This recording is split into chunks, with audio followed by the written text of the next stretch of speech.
Hi friends, welcome to Pranish channel. మీకు ఇంట్లో చాలా దీపాలు వెలిగించుకోవాలి అని ఉందా? అయితే ఈ దీపావళికి నేను చెప్పే టిప్ని ఫాలో అవ్వండి. దీనివల్ల మీరు ఎన్ని దీపాలైనా వెలిగించుకోగలుగుతారు. దీపంలో ముందుగా దీపం నిండుగా నీళ్ళు పోయాలి. తర్వాత ఇలా నూనె పోయాలి.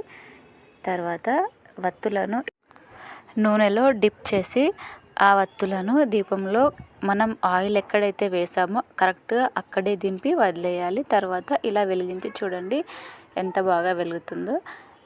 ఇలా కొద్ది నూనెతో మనం ఎన్ని దీపాలైనా వెలిగించుకోగలము. చూడండి చాలా బాగుంది. నేను ఈ దీపావళికి ఇలానే ట్రై చేస్తున్నాను. మీరు కూడా ట్రై చేయండి. ఈ టిప్ మీకు యూజ్ అయిందో లేదో కామెంట్ బాక్స్లో కామెంట్ చేయండి. అలాగే మా ఛానల్ని సబ్స్క్రైబ్ చేయండి.